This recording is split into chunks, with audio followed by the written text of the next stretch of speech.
Hello student, ফিরে আসলাম একটা ক্লাসে। এই তোমাদের করাবো সপ্তম শ্রেণী গণিত রায়মানির প্রশ্নবিচিত্র থার্ড ইউনিট টেস্ট 2025। আজ 184 পাতার তোমাদের যে 18 নম্বর স্কুলটা আছে, এই 18 নম্বর স্কুলটা করাবো।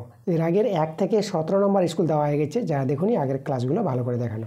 চলো আমরা আজকে ক্লাসের অঙ্কগুলো তাড়াতাড়ি শুরু করে দেবো। তোমরা তাড়াতাড়ি করে ভিডিওতে লাইক করে দাও এবং ভিডিওটা বন্ধুদের কাছে শেয়ার করে দাও। তো এখানে আমরা 1 নম্বর প্রশ্নটা কী বলছি, এখানে আমাদের দেওয়া আছে, দেখো অনুপাত দেওয়া আছে,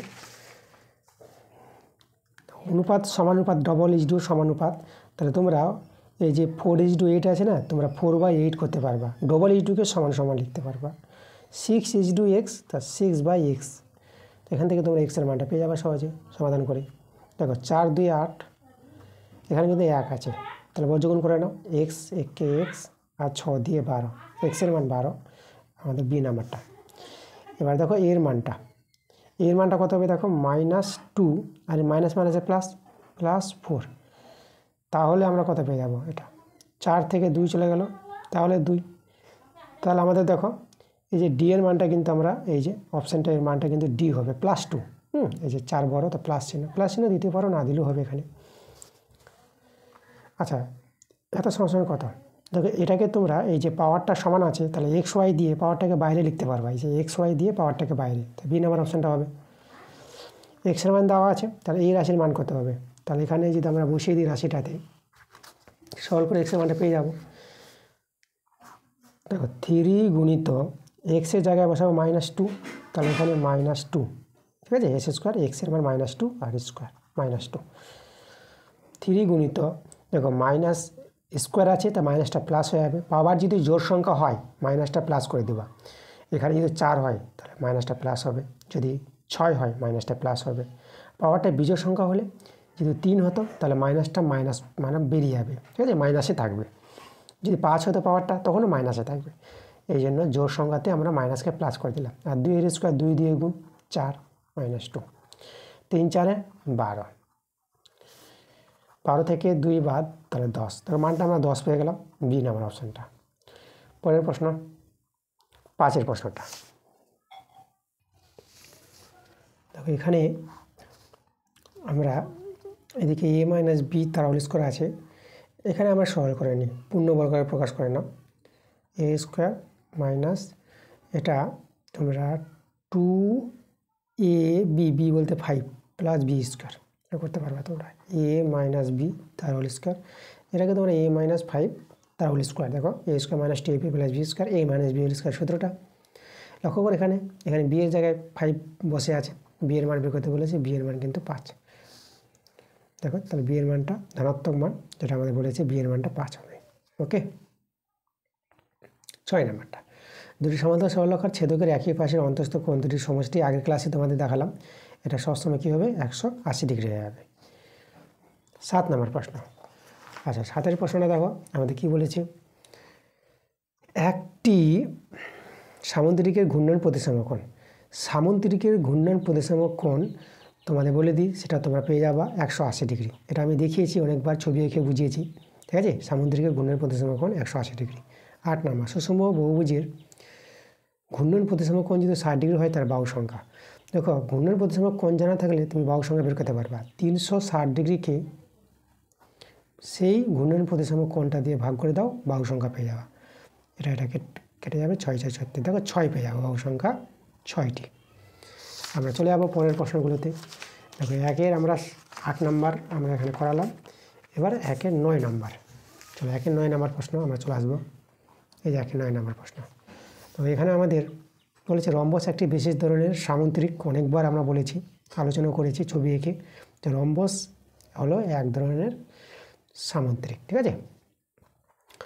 মাধবীর কাছে x টাকা আছে, স্মিতার কাছে মাধবীর টাকার দ্বিগুণ অপেক্ষা 10 টাকা কম আছে, তাহলে স্মিতার কাছে কত টাকা থাকবে।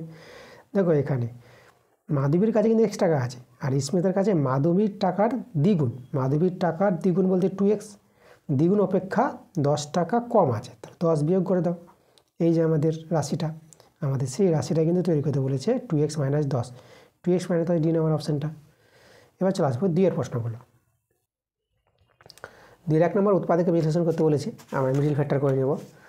তাহলে এখানে যদি মিডিল ফ্যাক্টরটা করো, দেখো 25, আচ্ছা এখানে পূর্ণবর্গের প্রকাশ করেও তুমি করতে পারো, তাহলে পূর্ণবর্গের প্রকাশটাও আমরা করি, মিডল ফ্যাক্টর বা পূর্ণবর্গের প্রকাশ। ক্লাস 7-এ তোমরা পড়ছো, চলো আমরা পূর্ণবর্গটাই দেখাই। পূর্ণবর্গটা যদি না করা যেত তখন মিডল ফ্যাক্টর তোমাদের দেখাতাম, এটা করা যাবে। হ্যাঁ দেখো, এটা এ স্কোয়ার 2ab, বিটাকে আমরা 2 নিয়ে নেব।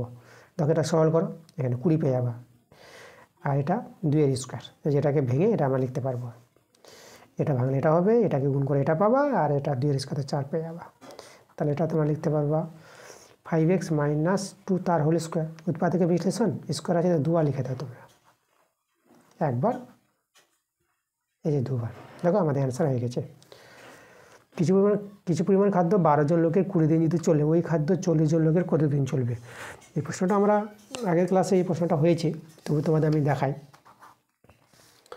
দেখো 12 জন লোকের কতদিন চলে? 20 জন লোকের। তাহলে একজন লোকের খাবারটা কি বেশি দিন যাবে? কোনো একটা খাবার খাচ্ছে না, তাহলে বেশি দিন বলতে এটা গুণ হয়ে যাবে আমাদের।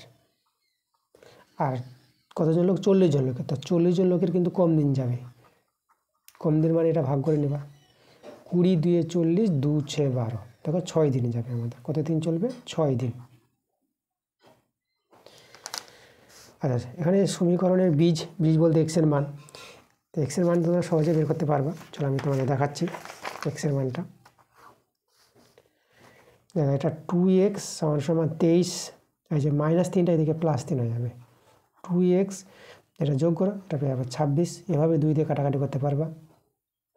এই যে 2 × 2 = 2, 3 × 6, এক্সের মানটা 13। এক্সের মানটাকে বীজ বলা হয়, ঠিক আছে? সমীকরণের বীজ বলতে এক্সের মানটাই, এটা কিন্তু আমাদের অ্যান্সার। 4 নম্বর, 2, 3 করে দিলাম 4। দুটি সংখ্যা অনুপাত দেওয়া আছে, সংখ্যা দুটির গসাগু যদি 10 হয় তো সংখ্যা দুটি কী কী? চলো এটার 12 প্রশ্ন আছে, তাহলে এটা তোমরা এইভাবে করো। তো এখানে দেখো দুটি সংখ্যার অনুপাত দেওয়া আছে না, তাহলে অনুপাত থেকে সংখ্যা দুটিকে প্রথমটাকে আমরা 5x ধরে নিতে পারবো, এটা প্রথম সংখ্যা। তারপরটাকে আমরা 7x ধরে নিতে পারবো, এটা দ্বিতীয় সংখ্যা। এই হয়ে গেল আমাদের দুটি সংখ্যা। এদের গসাগু বলেছে 10, তো এখানে আমরা এদের গসাগু বের করি। দেখো গসাগু কী জিনিসটা? গসাগু যদি বলি গসাগু, যেটা মিলবে সেটাই গসাগু। এখানে x মিলছে, তাহলে এই দুটি সংখ্যার গসাগু হয়ে যাবে x। 5 আর 7 তো মিলছে না, তাহলে আমরা এটা 5 আর নিতে পারবো না, x মিলছে বলে x নিতে পারবো। তাহলে এদের গসাগু, দুটি সংখ্যার গসাগু x পেলাম, আবার দুটি সংখ্যার গসাগু 10 বলে দিয়েছে, তাহলে x এর মান কত? 10। তো x এর মান যদি 10 পেয়ে গেলাম, তো এখানে বসাও, সংখ্যা দুটি পেয়ে যাবো, 5 × 10। তাহলে দেখো প্রথম সংখ্যাটা 50 পেয়ে গেলাম, তারপরে দ্বিতীয় সংখ্যাটা 7 × 10, তাহলে এটা হয়ে যাবে 70। তাহলে সংখ্যা দুটি কী? একটা 50, একটা 70, এটাই অ্যান্সার। এটা 6-এর ঘাত আকারে প্রকাশ করো। 6-এর ঘাত বলতে দেখো এখানে তোমরা করতে পারবা 36কে 6-এর স্কোয়ার, আবার 36কে 6-এর স্কোয়ার, 6 × 6 = 36, আবার 36কে 6-এর স্কোয়ার।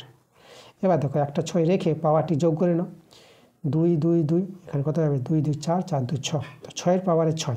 দেখো 6-এর ঘাত আকারে প্রকাশ করতে বলেছিল, 6-এর পাওয়ার করতে হবে, যেটা 6-এর পাওয়ারে 6 পেয়ে গেলাম, এটাই অ্যান্সার। ত্রিভুজের সর্বসমতার শর্তগুলি। ত্রিভুজের সর্বসমতার শর্তগুলি আমরা আগের ক্লাসে তোমাদের দেখালাম। শেষের প্রশ্নটা দেখবা, যে সেখানে দেখো 2-এর, আমি তোমাদের যদি দেখাই, এই যে 17 নম্বর স্কুলে দেখো আমাদের যেটা ছিল 2-এর যে 6 নম্বর প্রশ্নটা দেখালাম তোমাদের, সেখান থেকে তোমরা দেখে নিবা। ওকে, আচ্ছা চলে এসো আমাদের কত নম্বরটা?